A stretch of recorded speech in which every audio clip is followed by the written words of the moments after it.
నన్ను అందరూ రాజకీయాల్లోకి రమ్మంటున్నారండి. రాజకీయాల్లోకి వస్తున్నాను. వైజాగ్ నుంచి ఎమ్మెల్యేగా పోటీ చేస్తున్నాను. ఎందుకు రమ్మంటున్నారంటే 130 దేశాలు తిరిగాను. మెయిన్ శాటిలైట్ మీడియాని కొండెరిపప్పం చేశాను.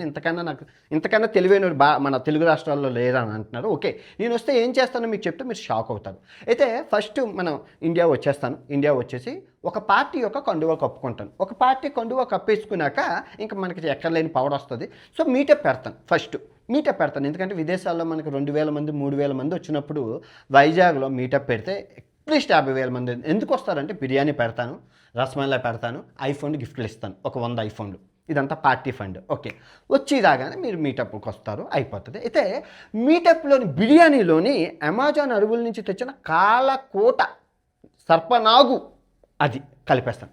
కలిపేశాక మీరు తింటారు ఎప్పటిలాగే తినేసి సగానికి సగం జనాభా తీర్థలోకాలకి పైలోకాలకి వెళ్ళిపోతారు.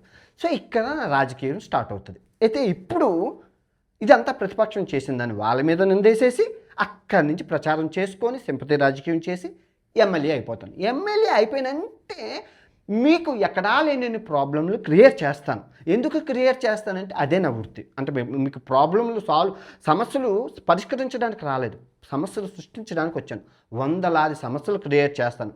మంచి లిక్కర్ ఫ్యాక్టరీ ఒకటి పెట్టుకుంటాను, బోల్డ్ డబ్బులు వస్తాయి. అక్కడి నుంచి ఆదాయం, ఇక్కడ సమస్యలు సృష్టించడం, అక్కడి నుంచి ఆదాయం, సమస్యలు సృష్టించడం. అయితే మళ్ళీ ఎలక్షన్స్ వచ్చే ముందు ఈ సమస్యలన్నీ సృష్టించింది నేనే కాబట్టి ఈ సమస్యలన్నీ సాల్వ్ చేసేసి నేను నెక్స్ట్ ఇయర్ మళ్ళీ ఎమ్మెల్యే అయిపోతాను. ఎమ్మెల్యే అయిపోయి డిప్యూటీ సీఎంకి రేస్ కోసం యాడ్ చేస్తాను. అయితే మా అమ్మకి ఇక్కడ గులాబ్ జామ్ అంటే ఇష్టం. మళ్ళీ గులాబ్ జామున్లోని ఇది కలిపేస్తాను. ఇది కలిపేసి అమ్మని తీర్థలోకాలకు పంపించేసి డిప్యూటీ సీఎం రేస్లోకి వెళ్ళిపోతాను. డిప్యూటీ సీఎం చేసి మళ్ళీ అంతా చేసి సీఎం రేస్ కోసం మళ్ళీ నెక్స్ట్ సీఎం అవ్వడానికి. ఎందుకంటే సీఎం ముసలోడు అయిపోతాను, నాకన్నా తెలివైనోడు ఎవరు లేరని అందరూ అంటున్నారు కాబట్టి నా పార్టీ ఆదేశాల మేరకు నేను వెళ్ళిపోతాను. వెళ్ళిపోయి ఇక్కడ మా నాన్నకి బూందీ లడ్డు అంటే ఇష్టం సీఎం అవ్వడం కోసం.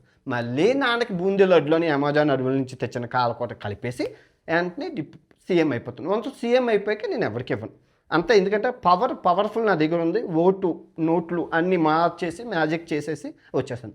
అయితే ఇంత తెలివి నీకు ఇంత నాలెడ్జ్ ఎక్కడి నుంచి వచ్చింది అనే విషయం అంటే చాణుక్యుడి నీతులు అని ఉంటాయి, చాణుక్య నీతులు అని. తర్వాత కౌటిల్యుని అర్థశాస్త్రం, ఈ 2 బుక్కులు బాగా చదివాను. సో అందులో నేర్చుకున్నాను. ఇప్పుడు చెప్పినవన్నీ అందులో ఉంటాయి. రాజకీయం అంటే ఇది. ఇప్పుడు చెప్పండి, నేను రావాలా వద్దా? మరి ఇంత తెలివి ఉన్న అన్వేషు మరి సీతమ్మ గొడవల్ని ఎందుకు హ్యాండిల్ చేయలేకపోయావు అని మీరు అనొచ్చు. ఇన్ని యుద్ధాలు చేశాను కదా 6 సంవత్సరాలు. సీతమ్మ గొడవలు అనేవి మీకు తెలియదు. అసలు నేను ఎందుకు సీతమ్మ గొడవల్లో దూరాను, నా ఎజెండా ఏంటి మీకు తెలిస్తే కింద కమెంట్ చేయండి. లేదంటే నెక్స్ట్ వీడియో వరకు ఆగండి. ఈ రాజకీయం మీద ఫుల్ వీడియో ప్రపంచ యాత్ర ఛానల్లో పెట్టాను.